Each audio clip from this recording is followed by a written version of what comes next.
자, 오늘 말씀을 같이 한번 보도록 하겠습니다. 제가 파워포인트를 만들어 왔는데요. 로마서 10장 13절 말씀 같이 한번 크게 읽겠습니다. 시작. 누구든지 주의 이름을 부르는 자는 구원을 얻으리라. 아멘. 제가 이 이야기를 너무나 좋아합니다. 무슨 얘기냐면요, 바로 출애굽 이야기예요. 왜 그러냐면 출애굽은 신기하게도 하나님께서 구체적으로 어떻게 하면 인생들을 구원하실까라는 계획을 보여주시는 이야기가 바로 출애굽이거든요. 자, 한번 배경을 한번 보겠습니다. 출애굽 1세대는요, 다시 말해서 모세를 하나님이 부르셨고 모세가 건지려고 했던, 애굽 땅에서 건지려고 했던 그 세대는요, 바로 우리가 출애굽 1세대라고 하는데 조금 좀 특별해요. 왜 그러냐면 하나님이 특별히 그들로 하여금 하나님의 어떤 구원의 계획을 실행하시려고 구체적으로 그들을 부르셨기 때문인데, 어떻게 그들이 애굽 땅에 갔는지를 보면 요셉이 애굽 땅으로 팔려갔죠. 애굽 땅으로 팔려가서 거기서 국무총리가 되고 또 거기서 영향력 있는 그런 인물이 되다 보니까 어떻게 됐죠? 그 자기 가족들을 다 초대를 했어요. 왜 그러냐면 그때 팔레스틴 지역에서는 굉장한 가뭄, 기근이 있었잖아요. 그래서 자기 가족들을 다 애굽으로 초대를 합니다. 그리고 요셉의 어떤, 하나님이 도우셨지만 요셉으로 인하여 하나님께서 큰 일을 하심으로 인해서 요셉은 아주 후대를 받는 사람이었어요. 그래서 따라서 요셉의 가족들 또한 후대를 받는 그런 상황이었어요. 그렇게 해서 성경에서 보면은 때로는 430년이라고 그러고요, 때로는 400년이라고 하는데, 430년이라는 건 뭐냐면 요셉의 가족들이 애굽 땅으로 들어가서 애굽에서 나오기까지 그 총 기간을 430년이라고 하고, 종살이만 따졌을 때 400년 정도 돼요. 그래서 이 성경에서 보면은 이 챕터에서 보면 430년, 저 챕터에서 보면 400년 이러거든요. 그래서 그거 좀 잘 알고 가시면 좋을 것 같고, 그래서 430 빼기 400 하면 30이 남잖아요. 그러니까 처음 30년은 종살이는 아니었다라는 거죠. 그 땅에서, 애굽 땅에서 정착을 하면서 살게 되면서 그 문화에 적응하면서 좀 나름 좀 평안한 삶이지 않았을까. 왜냐하면 요셉이 있었으니까. 그리고 정착을 하면서 요셉의 어떤 그 그늘 안에 가족들이 고센 땅을 줬잖아요. 그 아예 거기서 부족을 이루고 살라고. 그렇게 후대를 받아서 그랬는지 몰라도, 물론 이스라엘로 돌아가긴 유대 땅으로 다시 돌아가기는, 팔레스틴으로 돌아가기 쉽지 않았죠. 왜냐하면 기근이 있었기 때문에. 그래서 그 30년으로 인해서 그들은 400년 동안 더 그 자리에 머물게 됩니다. 자, 이게 어떤 배경이에요. 근데 불행하게도 그 30년, 처음 30년 잘 지내서였는지 몰라도 그 땅에서 그냥 그렇게 적응하면서 사는데, 18대 왕조, 애굽 땅의 이집트의 18대 왕조, 즉 함의 후손이 통치를 하기 시작한 그때부터 애굽 사람들은 더 극심히 노동 생활을, 노예 생활을 더 극심히 하게 돼요. 그래서 더욱더 고통을 받는 세월을 나날이 하게 됩니다. 그래서 그들은 그냥 그렇게 노예로서 정착을 그 땅에 하게 됐어요. 근데 그들이 매일 하는 거는 뭐였죠? 그들이 매일 보는 거는 우상의 신들, 이집트에 많은 신들 있잖아요. 뭐 태양신부터 해가지고 무슨 너무 많아요. 그죠? 그 신들을 보면서 점점점 그 400년이 넘는 기간 동안 유일신 하나님은 점점점 희미해져 가는 거죠. 그러면서 자기 보게 되는 것은 다 우상의 신들. 그렇게 되면서 이들은 점점점 하나님을 잃어가는, 영적으로 까마득하게 단절이 된 상황까지 되게 되는 거예요. 그들의 삶이 좋았겠어요? 그렇지 않죠. 첫 번째는 노동이었고, 두 번째는 영적인 단절이 있었어요. 그래서 그들의 삶은 영육 간에 단절된 삶이었어요. 정말 어떤 소망과 희망이 없는 삶이었죠. 그래서 그들은 매일 울부짖습니다. 아우 힘들어, 아우 피곤해. 저희 할머니가 자주 하시는 건 일어나자마자 아이고 죽겠다 무릎을 탁탁 치시면서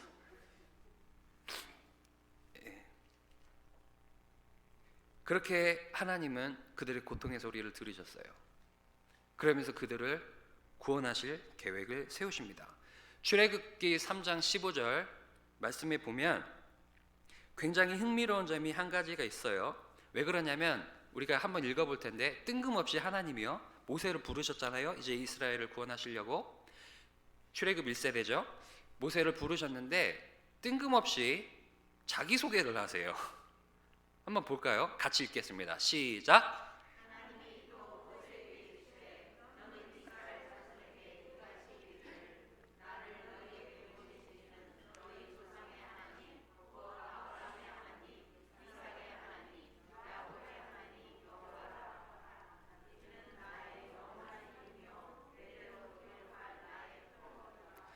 아멘. 자, 여기에 보면 제가 밑줄로 그어놓은 데 보면은 여호와라고 되어 있죠. 자, 제가 한번 간략한 레슨을 드릴게요. 벌써 이상한 글자가 딱 떴는데 당황하지 마시고요. 아주 간단합니다. 성경에는요 크게 두 가지로 하나님을 표기를 해요. 하나는 우리가 알고 있는 하나님, 그리고 나머지는 여호와. 다른 이름들이 있지만 대표적으로 두 가지예요.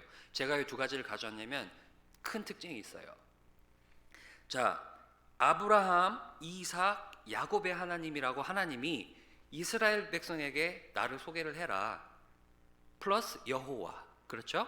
근데 왜 아브라함, 야곱, 이삭이라고 하나님이 그 주소를 얘기를 하셨을까요? 이스라엘 백성들이 일단은 자기들의 그 컨셉 속에, 개념 속에 하나님이라는 유일신 사상이 없어져 버린 거예요. 그래서 꼭 주소를 얘기를 해줘야 돼요. 너의 조상 아브라함, 이삭, 야곱이 섬겼던 하나님이 내가 바로 그 하나님이다. 내가 너를 찾아왔다. 야곱과 이삭, 아브라함과 이삭과 야곱은요 그런 게 필요 없었어요. 왜냐하면 그들은 유일신 사상이 있었어요. 그래서 하나님 하면 딱 그분, 하나님 한 분이었어요. 그래서 제가 여러분들께 퀴즈를 하나 낼게요. 아주 어려워요. 잘 들으셔야 돼요. 아름다운 교회 목사님이 누구세요? 이렇게 어려운 걸 맞히셨어요. 최수범 목사님이십니다. 그렇죠? 그렇게 해서 맞아요. 목사님 하면 최수범 목사님 딱 떠오르죠. 이런 것처럼 아브라함, 이삭, 야곱은 거기에 전혀 문제가 없었어요. 너의 하나님이 누구냐? 그 하나님.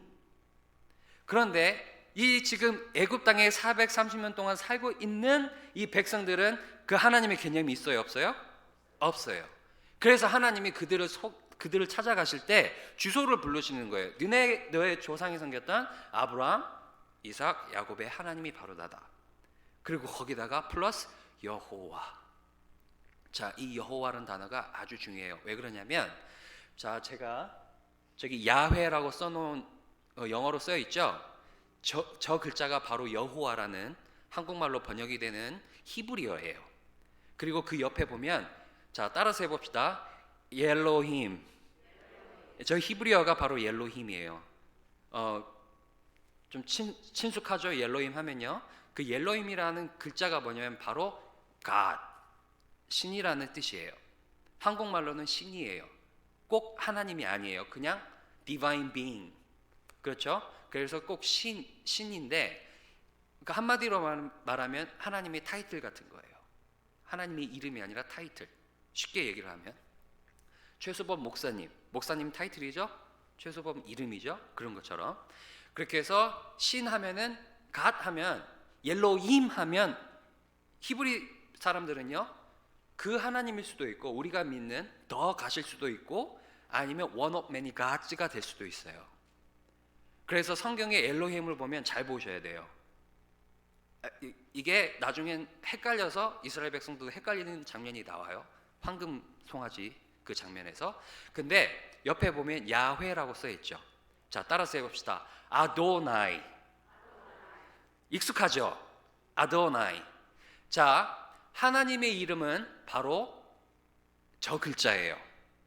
근데 저 글자를요 정확하게 어떻게 발음하는지 아무도 몰라요. 왜 그러냐면 저 하나님의 이름은 너무나 귀하고 너무나 고귀해서 전통적으로 유대인들조차도 하나님의 이름을 직접 부르지 않았어요. 왜냐하면 그 이름이 너무나 귀해서. 그래서 그 이름이 어떻게 발음이 되는지 잊혀졌어요. 하지만 그 이름을 부르긴 불러야 되는데 직접 못 부르고 다른 이름을 빌려왔어요. 그 빌려온 게 뭐냐면 바로 아도나이예요. 그래서 우리가 아도나이라고 하나님을 얘기를 하지만 정확한 발음은 아니에요. 아도나이라는 글자가 따로 있어요. 그건 뭐냐면 The Lord라는 뜻이에요. 주인. 그래서 영어 성경에 보면 The Lord라고 나오죠. 그게 바로 아도나이예요. 근데 정확한 발음은 알아요, 몰라요? 몰라요. 그냥 우리는 아도나이라는 그 말을 빌려서 우리가 하나님이다라고 구분을 짓는 거예요. 엘로힘이랑. 자, 엘로힘은 one of many Gods도 될 수도 있고 더 갓이 될 수도 있어요. 하지만 아도나이는 이거는 빼도 박도 못해요. 그냥 하나님, 유일신 하나님. 그래서 성경에서 여호와라고 하면 이거는 엘로힘이 아니라 뭐다? 아도나이다. 그래서 하나님이 구분 지으셨다. 엘로힘과 아도나이. 자, 여기까지 좀 어렵지만 잘 따라오셨어요. 자, 그래서 이제 여의도 순복음교회 아시죠? 여의도 순복음교회 크잖아요. 교회가 많잖아요. 거기 가서 새신자가 가서 여기 저기 목사님 좀 볼 수 있을까요? 그러면은 극적극적하면서 목사님만 수백 명 되는데 누구를 찾으세요? 이렇게 되는 거죠. 애굽에 있는 이스라엘 백성들은 헷갈린 거예요. 누구? 목사님 누구? 하나님 누구? 그렇게 해서 하나님이 나는 여호와. 나는 여호와. 자기의 이름을 처음 그들에게 소개를 하세요. 그런데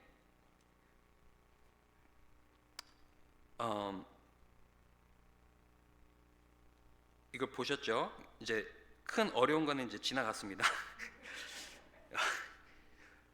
저 눈여겨봐야 될 것은 다음 구절에 있어요. 같이 한번 읽어보실게요. 시작.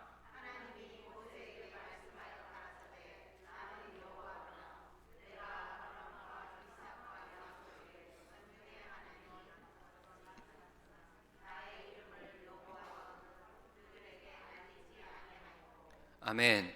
되게 재밌죠? 하나님이 모세에게 말씀하여 가라사대 나는 여호와야. 아도나이. 내가 아브라함과 이삭과 야곱에게 전능의 하나님으로 나타났다. 영어로 하면 Almighty God이에요. 히브리어로 하면 엘 샤다이. 익숙하시죠? Almighty God. 내가 그들에게는 전능의 하나님으로 나타났으나 여기가 중요합니다. 나의 이름을 여호와로는 그들에게 알리지 아니하였다. 이게 뭐예요? 하나님은 아브라함과 이삭과 야곱에게 하나님은 자기의 이름을 얘기를 하지 않으셨어요. 물론 앞에 성경을 보면요, 여호와가 아브라함을 만나셨다, 여호와가 아브라함에게 얘기하시되 아브라함이 여호와의 이름을 불렀다라고 나오긴 해요. 하지만 우리는 그거를 좀 다르게 봐야 되는 거예요. 왜냐하면 하나님이 직접 얘기하셨잖아요. 여기에 그들에게 자신의 이름을 한 번도 밝히지 않으셨어요. 이게 포인트입니다. 왜 그러셨을까? 여러분은 자기 이름을 누구에게 말씀을 하실 때, 얘기를 할 때 왜 얘기를 해요? 지나간 사람 아무 사람 붙잡고 내 이름은 문이야 라고 얘기를 합니까? 그럼 그 사람은 어떻게 되죠? 크레이지 가이 되는 거예요. 왜 언제 우리가 서로 이름을 통상명을 하죠? 자기 소개하고 새로운 관계가 시작이 될 때. 집에 남편분들 어떻게 만나셨어요? 와이프들 어떻게 만나셨어요? 이름도 모르는데 우리 결혼하자 그래요? 아니잖아요. 서로 이름을 알기 시작하면서부터 이름을 부르면서 내 이름을 불러달라, 내 이름은 이거야 라고 얘기하는 거죠. 이게 바로 하나님의 열정을 볼 수가 있어요. 그렇게 하나님은 이제 뭐예요? 하나님의 어떤 사랑의 구원의 어떤 시작을 하나님이 시작하려고 하셨던 거예요. 이름을 밝히시면서부터. 성경에 보면 호세아 선지자가 나와요. 호세아 선지자는 아주 특별하게 유니크한 스토리를 가지고 있죠. 하나님이 호세아 선지자를 부릅니다. 호세아야, 너는 가서 창녀 고멜을 취해서 고멜로 하여금 아이들을 가져라. 호세아는요, 하나님의 말씀을 받는 사람이었어요. 하나님의 말씀을 받는 거룩한 사람이 가서 창녀를 취해라. 굉장히 황당하죠. 하지만 하나님 그거를 시키셨거든요. 근데 하나님이 그냥 그거를 시켰을까요? 아니죠. 하나님의 뜻이 계셨던 거죠.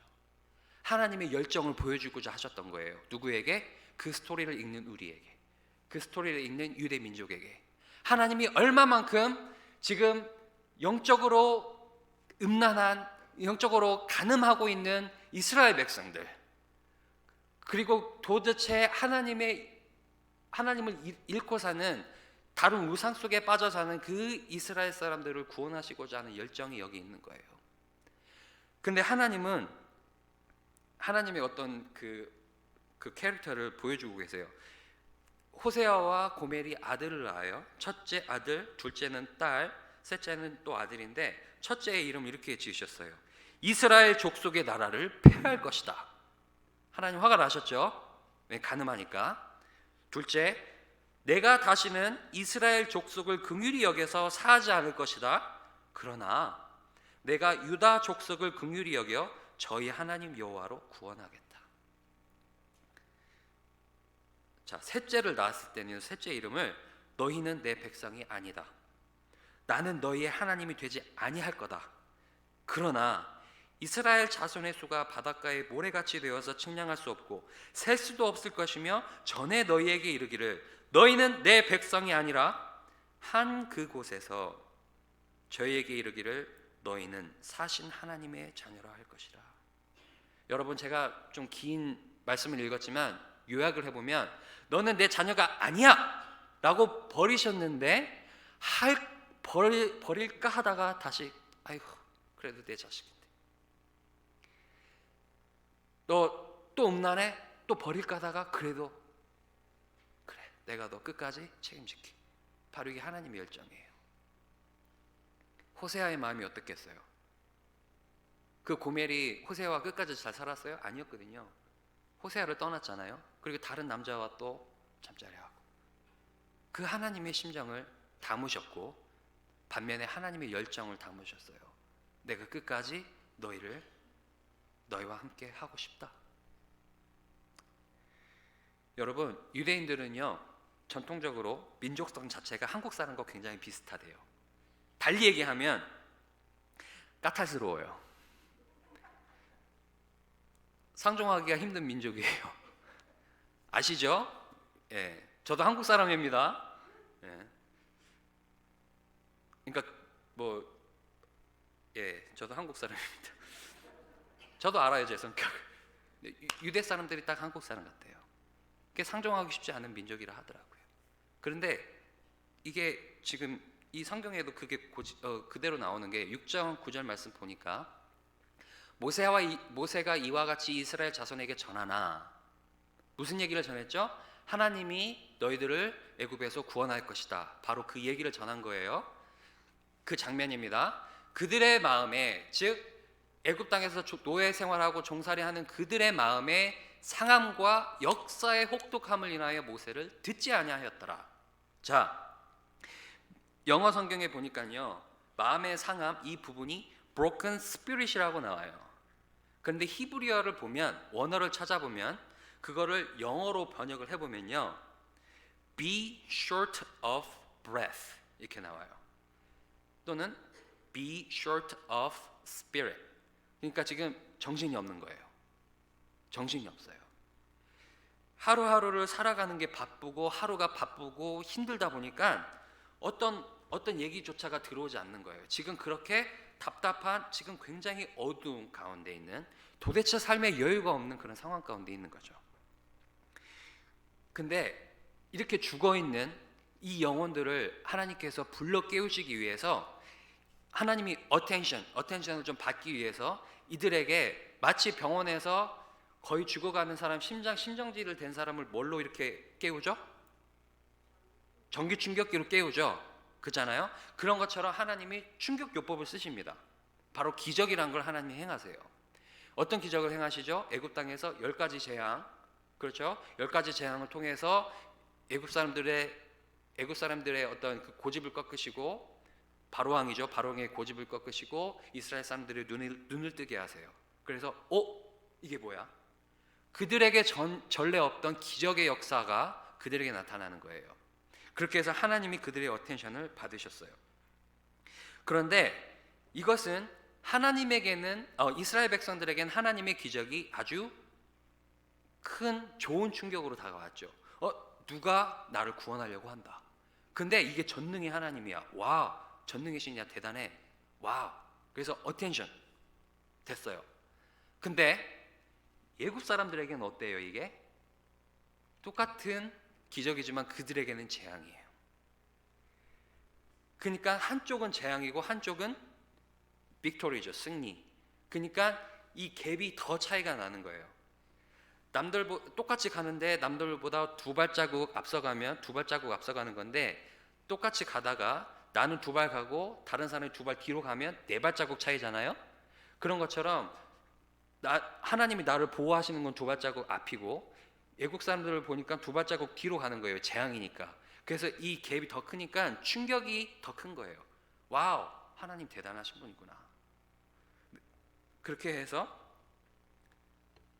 충격요법이 성공을 해요. 근데 우리가 여기서 한 가지 봐야 될 점은 뭐냐면 빛과 어둠이라는 거예요. 이사야서 45장 7절 말씀에, 다음 스크린에 있죠. 나는 빛도 짓고 어둠도 창조하며 나는 평안도 짓고 환난도 창조하나니 나는 여호와라. 이 모든 일을 행하는 자니라 하였더라. 여러분, 우리 누구나 다 항상 좋은 일만 생기길 원해요. 우리가 살면서, 그죠? 항상 빛 가운데 거하기를 원하고 그러길 기도합니다. 근데 하나님이 딱 말씀에 써놓으셨어요. 이거는 불가능해. 우리가 이 땅에 사는 동안에. 왜 그렇죠? 첫째, 아담의 죄로 인하여 우리의 유혹이 죽어버렸어요. 우리의 영은 우리 유혹이 끝나는 날 어디를 갑니까? 천국을 가든 지옥을 가든 가겠죠. 우리가 어떻게 여기서 하나님을 믿느냐에 따라, 믿음에 따라. 하지만 이 육은 죽게 돼 있어요. 그래서 우리를 딱 보면, 나를 보면 죽음과 영이 살아있는 영과 죽을 육이 같이 있어요. 여러분, 여기 마침 꽃병이 하나 있네요. 감사합니다. 이거 저를 위해서 이렇게 이 꽃병에 꽃이 담겨 있는데, 자, 이 꽃이 지금 살았습니까? 죽었습니까? somebody say 살았어요. somebody say 죽었어요.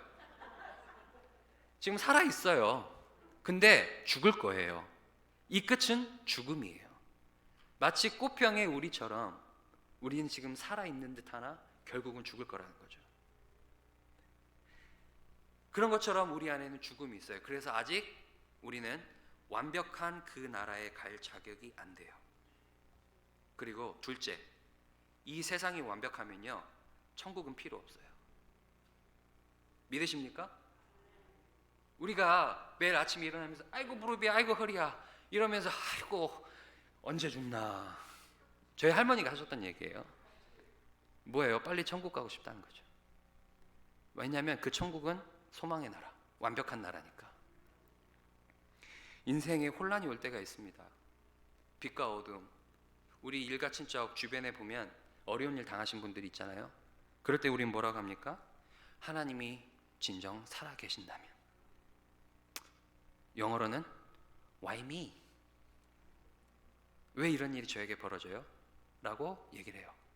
혼란이 있어요, 신앙생활 하는데. 그런데 우리는 여기서 한 가지 짚고 넘어가야 될 거는, 이 일은 당연한 거다. 왜냐하면 이렇게 세상이 그렇게 돌아가게끔 되어 있어요. 이 세상도 꽃병의 꽃처럼 언젠가 끝날 거거든요. 그럼 이 세상은 완벽하지 않아야 돼요. 우리의 삶도 완벽하지 않아야 돼요. 그럼 우리 신앙생활은 어떻게 해야 될까요?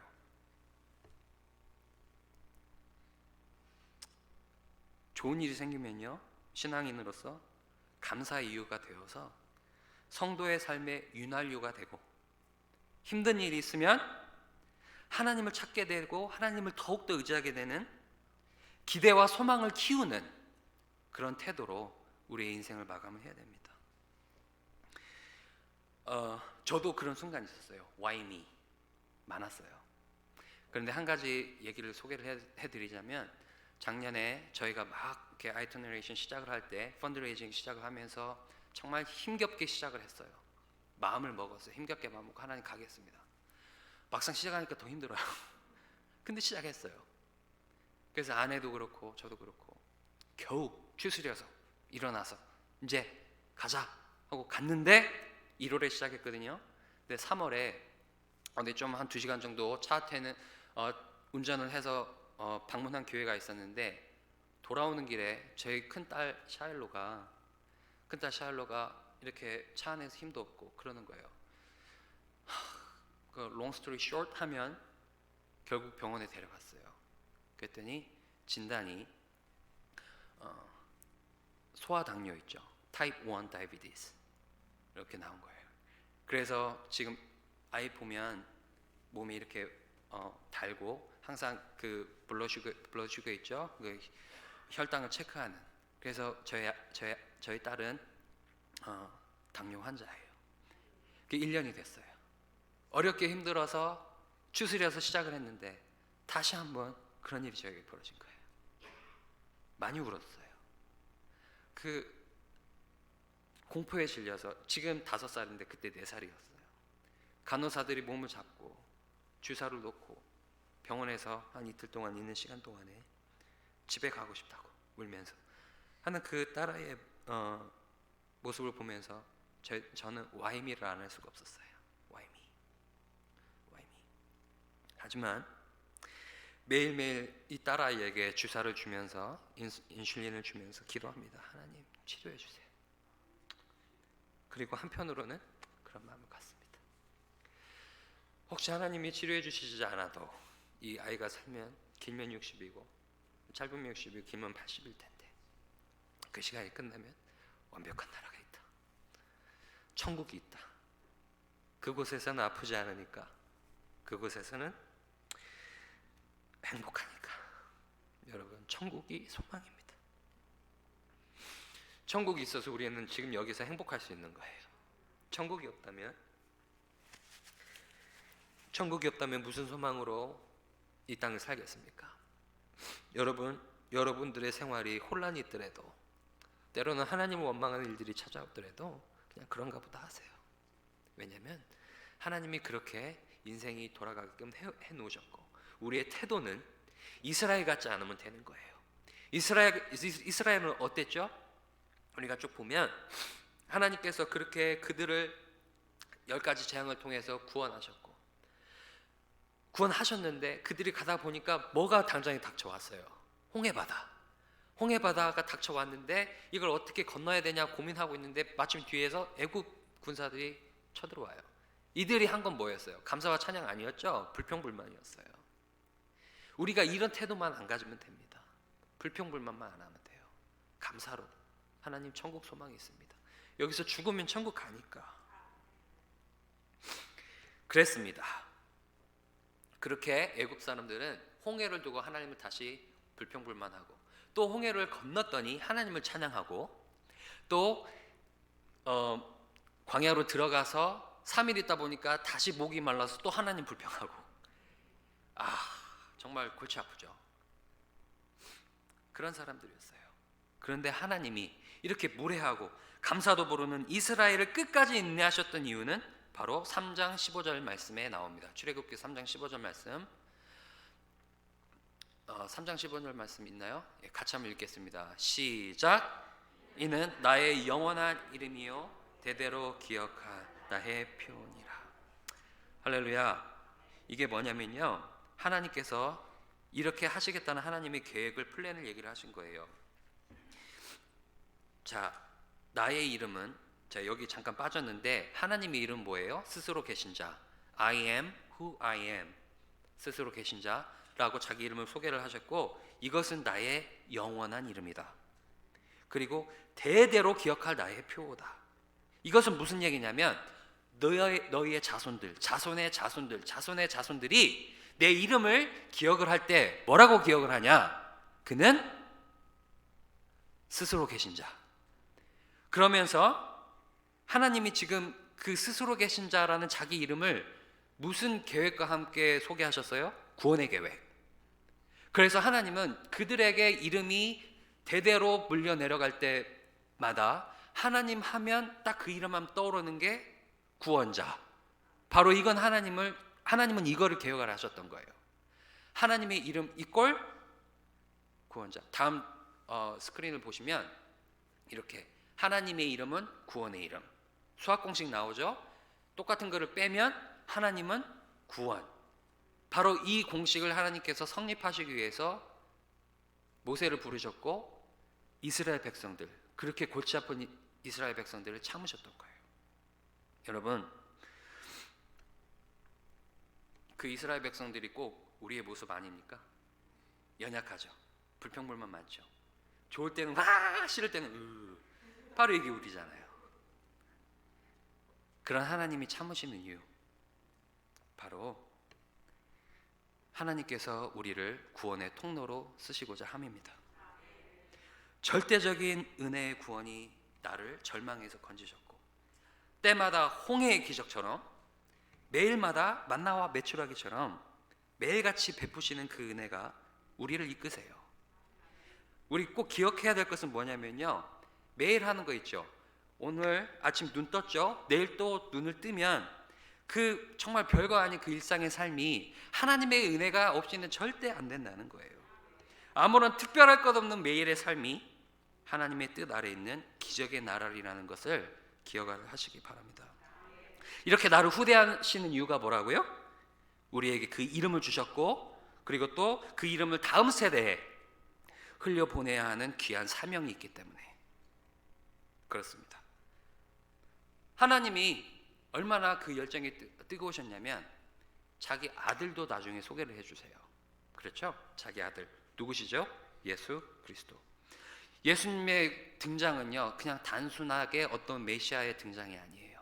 왜 그러냐면 신약에서도 여전히 하나님의 구속의 역사를 하나님은 주관을 하시는데, 이제는 이스라엘뿐만 아니라 이방 민족 전 인류 구원의 프로젝트를 하나님이 딱 발표를 하신 사건이 바로 예수 그리스도예요.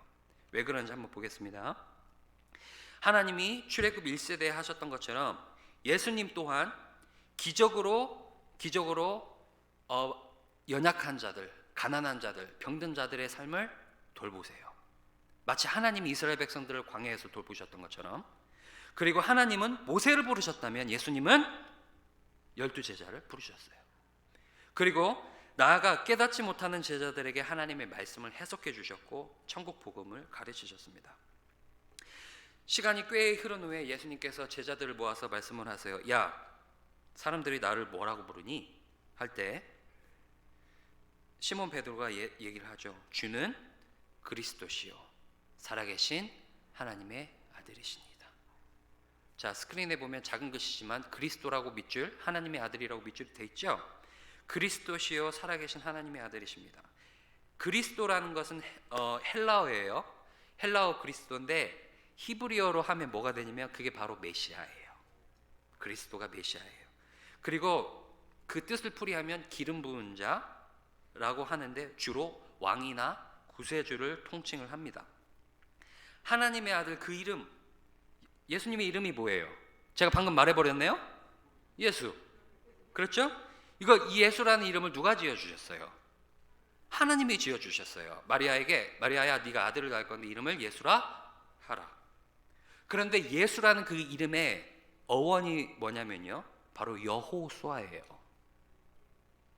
여호수아도 그 이름의 어원이 있어요. 그 이름의 어원이 바로 호세아예요.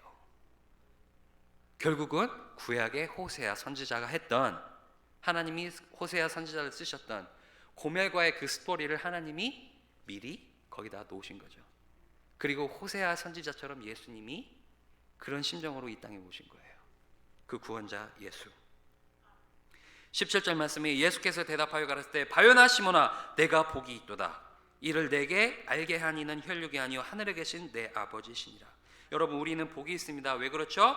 예수님이 누구이신지 이제는 알기 때문이고, 많은 사람들이 예수 그리스도의 하신 선한 일들에 감탄하고 그의 가르침에 귀 기울일지 몰라도 그가 하나님의 아들이며 구원자이신 것을 믿는 것은 하나님이 하시는 거고요. 예수님을 그리스도라 하나님의 아들이라 믿는 우리는 그걸 믿으니까 선택된 거죠. 그래서 우리는 복이 있습니다. 자, 말씀을 점점 마무리를 하게 될 텐데 하나님의 사역의 정점 중의 정점은 십자가의 사건이죠. 사진 한번 보실까요? 예수님께서 십자가에 돌아가실 때 십자가에 십자가 뒤 유대 병정들이 플레이트를 이렇게 딱 붙여놨어요. 세 가지 랭귀지로 붙여놨는데 히브리어, 그리스, 그리고 아람어, 라틴어로 되어 있는데 뭐라고 쓰여있냐면 예수는 유대인의 왕이다. 그들의 신앙 고백이 아니고요, 놀리는 거예요. 예수는 유대 왕이다, 예수 죽었다, 이렇게 놀리는 거예요. 마킹하는 거죠. 그런데 여러분, 제가 한 가지 좀 흥미로운 것을 말씀을 드리자면, 로마 군인들이 조롱하기 위해 써놓은 것이 사실은 하나님은 구원자시다 라고 써놓은 거라면 여러분 어떠시겠어요? 제가 저 히브리어로 된 저 글자 있죠? 저 글자 한번 따로 한번 빼볼게요. 다음 사진 있거든요. 보면 이 글자예요. 그래서 보면은 이렇게 이상한 그림 같은 게 있죠? 바로 예수와 하마, 이렇게 읽어야 돼요. 하 나자렛 바 멜렉 하 예수르딘. 이게 무슨 얘기냐면 예수님은 유대인의 왕이다. 그런데요, 여러분, 이게 지금 네 마디로 돼 있죠. 이렇게. 이거는 오른쪽부터 왼쪽으로 읽어야 돼요. 오른쪽부터 왼쪽으로 읽어야 되는데, 첫째 글자, 이 점 같은 거 있죠, 쉼표 같은 거. 그리고 다음 마디의 첫 글자 있죠. 다음 마디의 첫 글자, 그리고 그 다음 마디의 첫 글자, 이렇게 꼬부라지는 괭이같이 생긴 거, 그리고 그 다음 마디의 첫 글자, 그거를 모아놓으면요, 이 글자가 돼요. 다음 글자 한번 보여주세요. 바로 이 글자가 돼요. 바로 이 글자가 뭐냐면, 다시 한번 다음 글자 보여주세요. 이 글자가 돼요. 바로 예수 그리스도는 유대인의 왕이다 라고 히브리어로 써놓은 그 마디마디의 첫 글자를 따면 그게 바로 아도나이, 하나님이 돼요. 와, 이 비밀. 예수님은 십자가에 돌아가시면서 전 인류의 어텐션을 받으셨어요. 그리고 하나님은 어텐션 받은 예수님을 통해서 하나님의 이름을 선포해 버린 거예요. 야훼 아도나이, 하나님은 구원자.